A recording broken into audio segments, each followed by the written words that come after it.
Hey guys, time for my smack.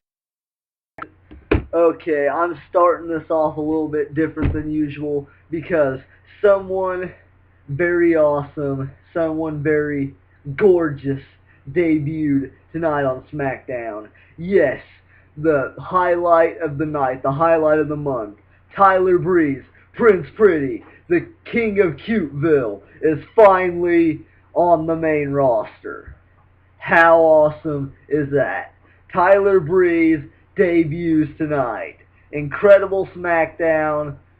Tyler Breeze debuted. There was a bunch of great shit that happened tonight, but we're going to start things off with Kane and Seth Rollins backstage before the intro starts or anything. Kane and Seth is backstage, and Kane is telling Seth that he's going to have a mystery opponent tonight here on SmackDown, since this could be his last night as WWE Champion, since he is fighting Kane this Sunday at Hell in a Cell.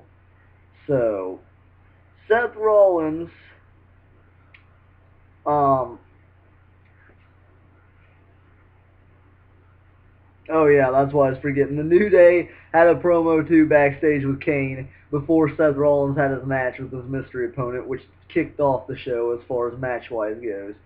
But we had the New Day and Kane backstage, and the New Day were complaining to Kane that they didn't feel the power tonight. They were sour because Xavier Woods got taken down by the Dudley Boys and their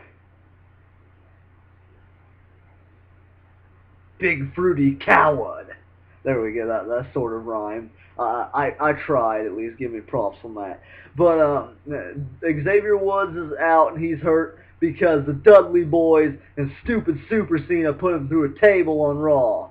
And apparently the New Day is like legitimately calling themselves colorful unicorns. So normally I'd have something to say about that, but when it's the New Day, the New Day can get by with anything. So the New Day is now colorful unicorns. But so Kane says that they need to regain their positivity. So tonight he is putting them in the main event against Dean Ambrose and Roman Reigns. Hey, it's not a six-man tag, it's a four-man tag, but still, it's better than a six-man tag. So that's our main event for tonight, and to kick off the show, Seth Rollins comes out, and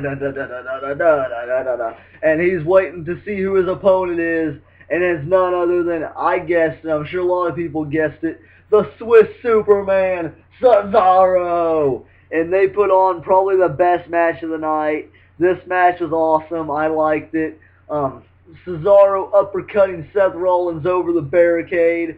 Cesaro catching Seth Rollins with a nice uppercut. Seth botched a couple moves like that backflip into the Enziguri kick. But that's fine because it still turned out to be a great match.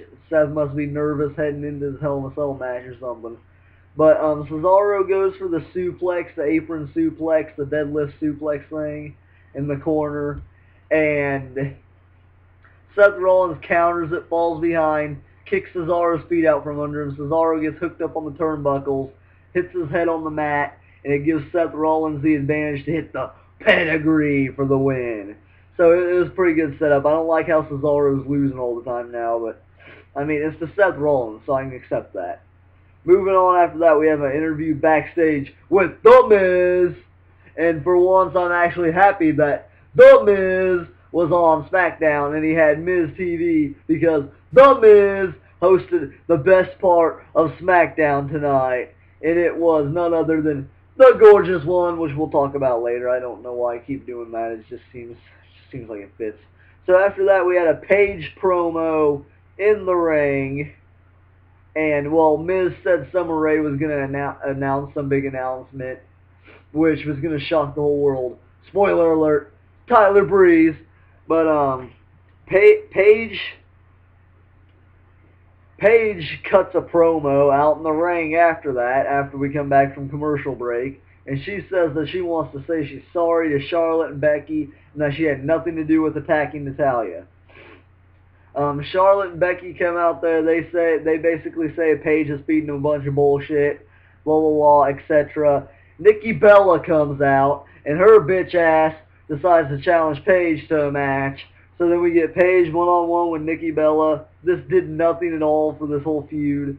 This match was okay. Nikki Bella ends up winning with the rack attack. Nothing big here. This did nothing besides get Nikki Bella a win heading into the pay-per-view, even though she's not going to win the belt. But then after that, we get the segment of the night that everyone's been waiting for. Miz TV. Yes, I said it. Everyone wanted to see Miz TV tonight because we all knew that's where Prince Pretty, the king of Cuteville, the gorgeous one, Tyler Breeze, was going to appear. And he did. Tyler Breeze comes out with the selfie stick after Summer Rae, Dolph Ziggler, and The Miz roll in the ring. Might I add, I hate Dolph Ziggler, but this is now my new favorite feud going on with WWE right now. But Dolph Ziggler and Summer Rae were talking in the ring. Summer Rae says she's over Dolph Ziggler and she's found herself a new man. And then out comes Prince Pretty, the king of Cuteville, the gorgeous one, Tyler Breeze.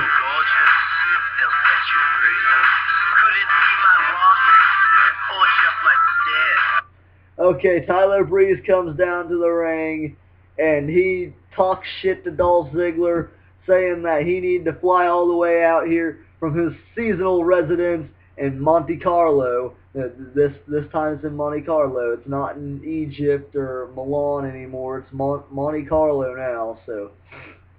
So that's where Tyler Breeze is living at right now.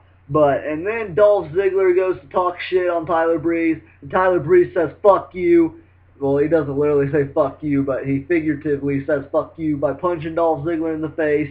He beats down Dolph Ziggler. Dolph Ziggler tries to fight back. Tyler Breeze with the selfie stick right to the throat of Dolph Ziggler was awesome. And then Tyler Breeze ends up hitting the beauty shot, and Summer Rae and Tyler Breeze pose in the ring, and they take selfies on their selfie phone and on the selfie stick and put it up on the screen, which is hilarious. So that's definitely going to be the thumbnail. If you guys have already clicked on the video, that's the thumbnail, of course, because that was the best part of SmackDown. Moving on after that, we've got Bad News Barrett and Sheamus taking on the Lucha Dragons. Might I add, this is setting up for some six-man tag for the kickoff pre-show. Why don't we have Tyler Breeze versus Dolph Ziggler for the pre-show?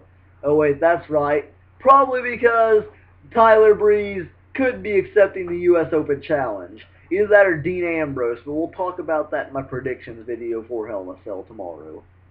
But for now, I'm going to say that's probably why, because Tyler Breeze could possibly be accepting the U.S. Open Challenge, and he just debuted like 2 nights before the pay-per-view, so wouldn't make too much sense.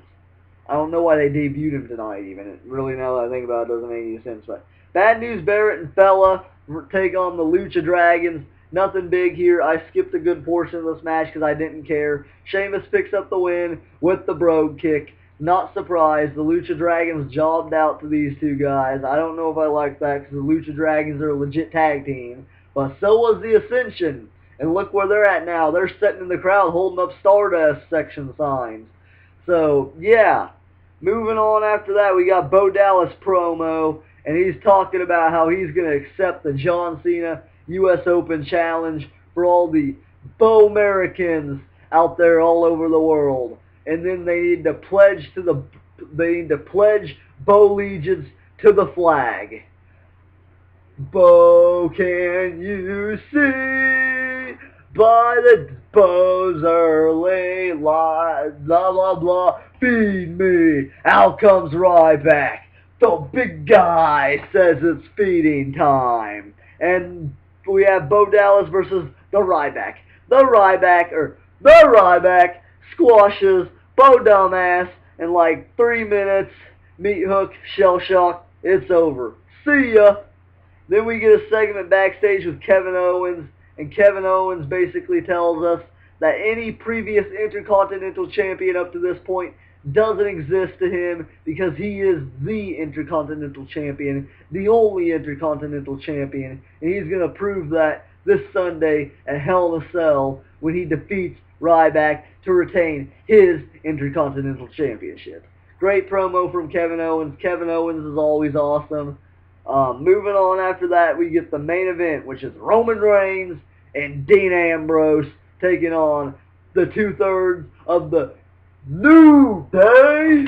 And this match was decent. It was a good back-and-forth match up until the end. The end got crazy, and I loved the ending. New Day ended up losing. I did not like that, but I mean, as Roman Reigns and Dean Ambrose, so I'll accept it. They're two-thirds of the freaking Shield. So that's not that big of a deal. So I'll accept that. The New Day is getting ready to run away. Then the Dudleys come down. They chase him back into the ring. Roman Reigns jumps over the steps. Superman punch to Big E. Then Kofi goes to attack Roman Reigns, but gets taken out. Suicide dive from Dean Ambrose. Then they throw Kofi back in the ring. And then he clotheslines Kofi over the ropes. Then Big E gets in the ring. Shit, what the fuck happens to Big E?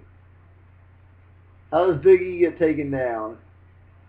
Oh, yeah, okay. Dean Ambrose hits the clothesline, I think, if I'm not mistaken. Dean Ambrose hits the clothesline. Then Roman lifts up Big E up on his shoulders, and they hit the Doomsday Device with Dean Ambrose doing the diving elbow to the standing opponent, which is awesome.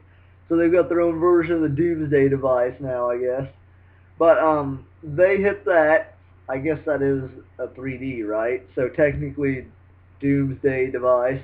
So technically, Dean Ambrose and Roman Reigns hit the 3D. But they hit that, and then Kofi jumps in the ring to attack Dean Ambrose. Dean Ambrose ducks, and Roman Reigns Superman punches him out of midair. Awesome spot. That was cool as shit. And then Dean Ambrose goes outside the ring. Roman Reigns backs up in the corner. Ooh! Sets back, runs at him, spear. That was a freaking wicked spear. Instead of his head being on the side of him like you're usually supposed to do when you hit a spear, Roman Reigns freaking just speared him head on. It looked like it freaking broke Kofi in half, which was awesome. And Roman Reigns and Dean Ambrose celebrate in the middle of the ring. We think it's over. Then Bray Wyatt's shit hits, the scratchy shit. And then it turns into Bray Wyatt backstage with all the smoke. He's been getting high back there with RVD behind the scenes. That's where RVD's been. He's back there smoking a joint with Bray Wyatt. That's why there's so much smoke. But Bray Wyatt just, I don't even know what he said. He said something about, Roman, I will destroy you at Hell in a Cell. Something like that, except more cryptic. And that was it. It only lasted like 20 seconds. I don't really care. And then that was the end of SmackDown. It was kind of pointless to have that in there. But, overall, great show. Freaking Tyler Breeze debuted tonight. That's all that matters. That's enough of a reason to watch it. Because Tyler Breeze is awesome. If you don't like Tyler Breeze, you have mental issues. Because Tyler Breeze is phenomenal. He's a great wrestler. He's hilarious. And yeah, that's pretty much it. So that's the end of my review. Yeah. Go Tyler Breeze! Yeah!